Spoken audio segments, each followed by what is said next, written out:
नमस्कार, मैं हूं श्वेता झा और आप देख रहे हैं आज तक। ऐसे आते हैं भगवान। जी हां, धर्म की अपनी खास पेशकश में हम आपको दर्शन कराएंगे और आपको बताएंगे देवी देवता संग उनकी सवारियों की कहानियां। क्यों भगवान गणेश ने चुना मूषक को अपना वाहन? क्यों नंदी है भगवान शिव के प्रिय गण? या फिर मां दुर्गा क्यों है सिंह पर सवार? आपके इन तमाम सवालों के जवाब लेकर हमारे साथ मौजूद हैं राजकुमार शास्त्री जी। शास्त्री जी, आपका बहुत बहुत स्वागत है। प्रणाम। हम शास्त्री जी से जानेंगे भगवान के वाहन के पीछे की कहानी, लेकिन उससे पहले जानते हैं कि आखिर क्यों देवी देवताओं को पड़ी वाहन की जरूरत।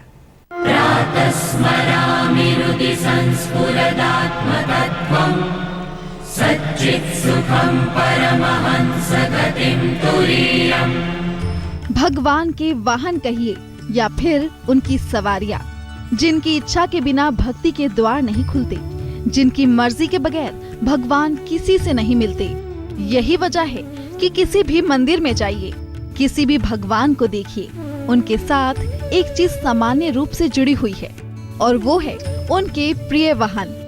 भगवान गणेश के मूषक से लेकर कार्तिकेय के मयूर तक, शिव के नंदी से लेकर दुर्गा के शेर तक और विष्णु के गरुड़ से लेकर इंद्र के ऐरावत हाथी तक, लगभग सभी देवी देवता किसी न किसी वाहन पर सवार रहते हैं। आखिर क्यों सर्वशक्तिमान भगवानों को पशुओं की सवारी की आवश्यकता पड़ी, जबकि वे तो अपनी दिव्य शक्तियों से पल भर में कहीं भी आ जा सकते हैं? क्यों हर भगवान के साथ कोई पशु जुड़ा हुआ है?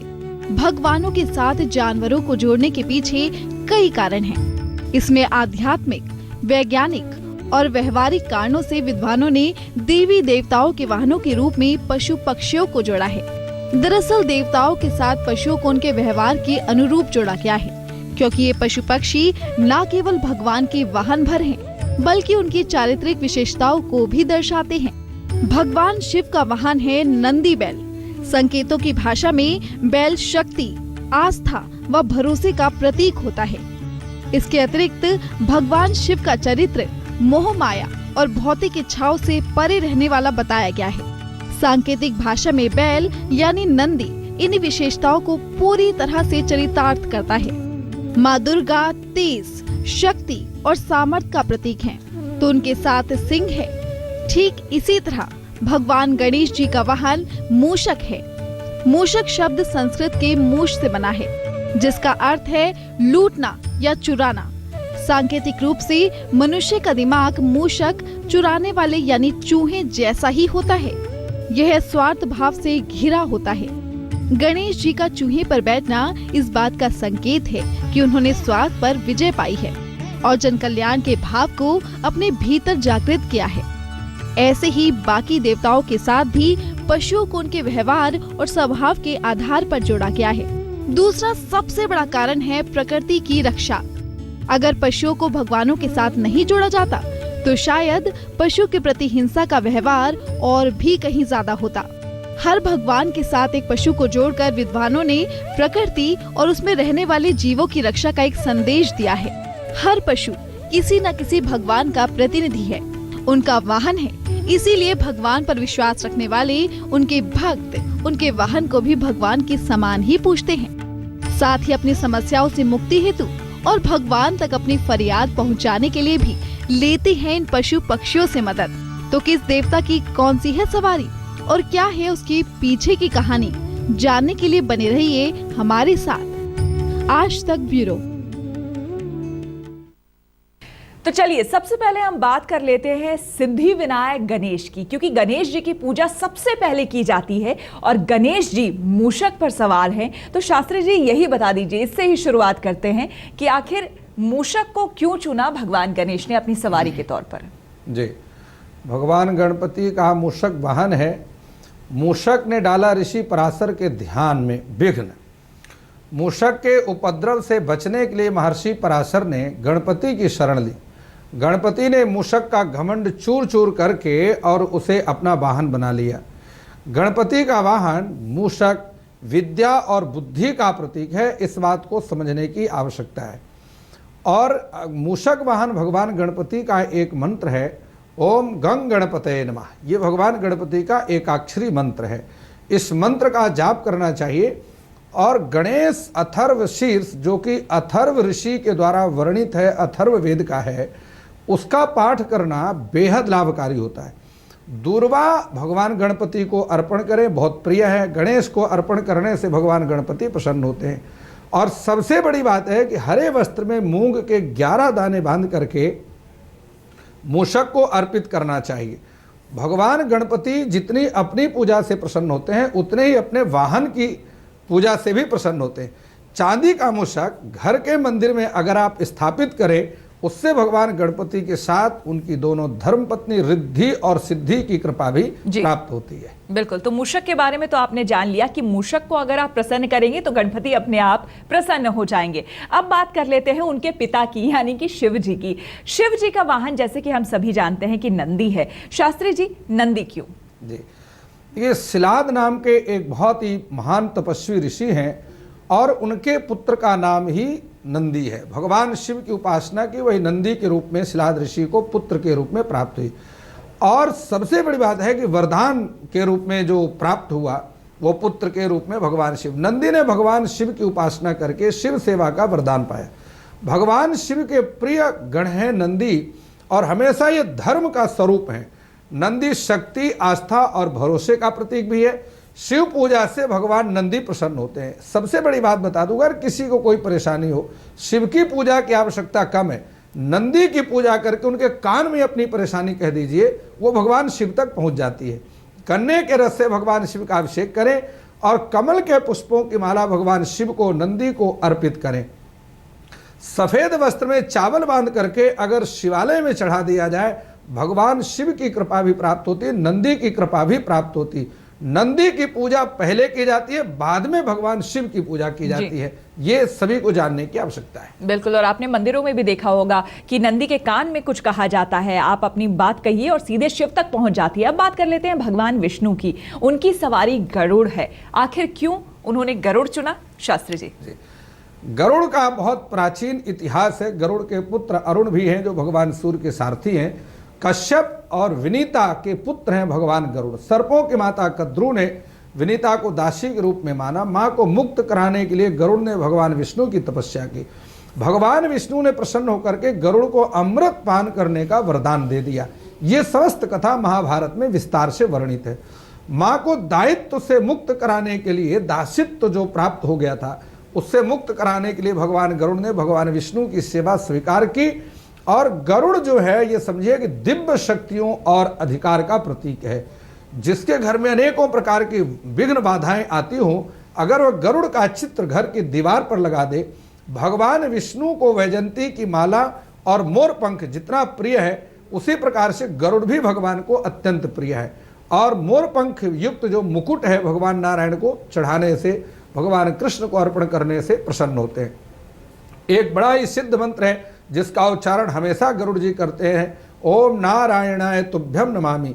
इस मंत्र का 108 बार उच्चारण करने से भगवान श्री हरि नारायण के साथ माता लक्ष्मी की कृपा भी प्राप्त होती है और उसके समस्त असाध्य कार्य भी सिद्ध हो जाते हैं। इसमें कोई संदेह नहीं। भगवान श्री नारायण ने गरुड़ पुराण नामक महापुराण स्वयं गरुड़ जी को सुनाया। जी बिल्कुल, और अब बात कर लेते हैं शिव जी के दूसरे पुत्र यानी कि कार्तिकेय की। और कार्तिकेय की सवारी है मयूर। आखिर मयूर उन्होंने क्यों चुना वाहन के रूप में? शास्त्री जी बताएं। जी, तारक नाम का असुर, जिसके अन्य 3 पुत्र भी हैं, कमलाक्ष, विद्युन्माली आदि, इसका वध करने के लिए भगवान श्री कार्तिकेय जी ने को भगवान शिव ने नियुक्त कर दिया।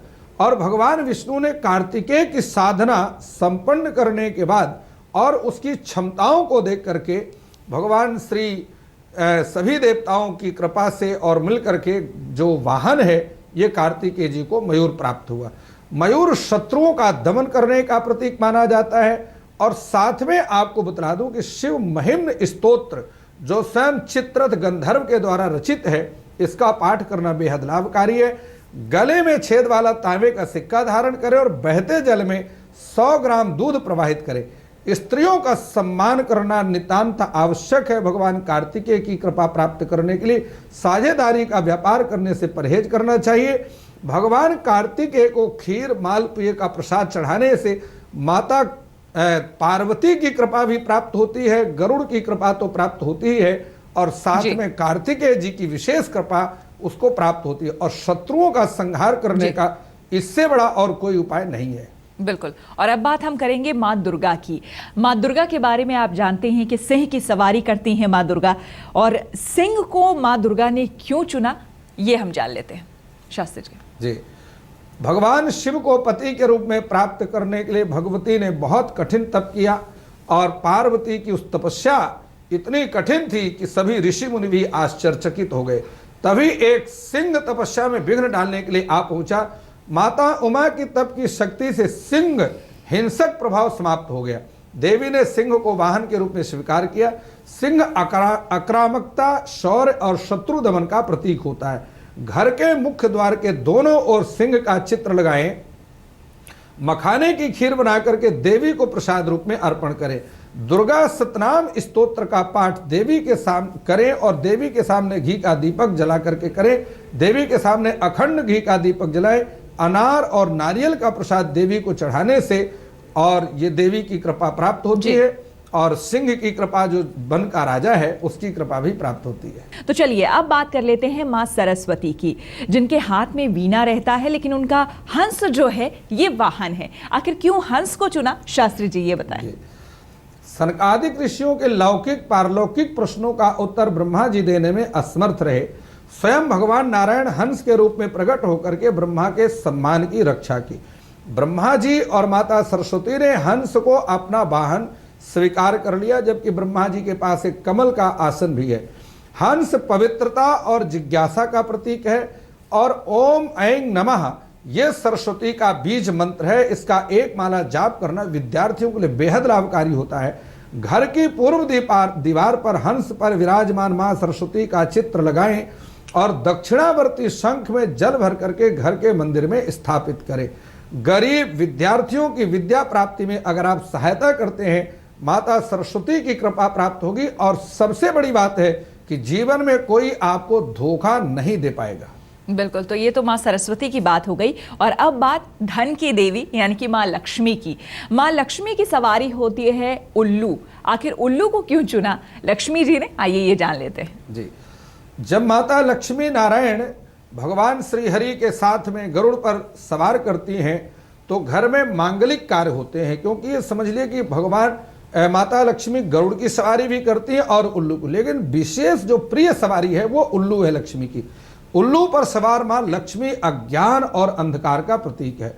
घर की छत पर उल्लू का बैठना ये शुभ नहीं माना जाता है, और देवी लक्ष्मी के लिए घर में तिल के तेल का अखंड दीपक जलाएं। लेकिन लक्ष्मी के साथ अगर उल्लू की सवारी हो तो वो विशेष शुभ माना जाता है। दोनों बातें हैं। श्री सूक्तम का पाठ जो ऋग्वेद का पाठ है उसका पाठ करें, और केसर से बनी खीर का प्रसाद चढ़ाएं। नेत्रहीन व्यक्तियों को किशमिश बांटना और मां लक्ष्मी के साथ भगवान श्री हरि नारायण की पूजा भी करना, ये दोनों ही कार्य करने से घर में सुख समृद्धि आती है, दाम्पत्य जीवन भी सुखमय होता है, रुका हुआ व्यापार भी बढ़ने लग जाता है। बिल्कुल। तो माता लक्ष्मी की बात हो गई, उनके सवारी की, और अब बात कर लेते हैं इंद्र देवता की। इंद्र देवता की सवारी होती है हाथी। तो हाथी को क्यों चुना इंद्रदेव ने, आइए ये जानते हैं शास्त्री जी। देखिए, इंद्र जो है इसका ऐरावत, जो कि समुद्र मंथन में 14 रत्नों में से एक रत्न ऐरावत नाम का हाथी है। यह हाथी भी 14 रत्नों में निकला। ऐरावत हाथी को इंद्रदेव ने अपना वाहन स्वीकार किया। वृत्तासुर नाम का एक दैत्य है जिसका वध करने के लिए ऐरावत हाथी की सहायता ली गई। समझें कि वृत्तासुर क्या, हमारी जो पूर्व जन्मों की दूषित वृत्तियां मन में है वही जो है वृत्तासुर है। इसका वध करना नितांत आवश्यक है। ऐरावत हाथी का निवास हमेशा स्वर्ग लोक में होता है, जो शांति और गंभीरता का प्रतीक है। पीपल के पत्ते और गन्ना हाथी को खिलाएं, और गौ माता को हरी चारा जो है, हरा चारा घास डाल करके खिलाने से वाणी पर नियंत्रण रखना बहुत आवश्यक है। खीर का भोग लगाकर भक्तों में बांटें। इतना करने मात्र से ही देवराज इंद्र की कृपा प्राप्त होती है, जो कि शक्ति का प्रतीक है, प्रभाव का, प्रभुत्व का भी प्रतीक है।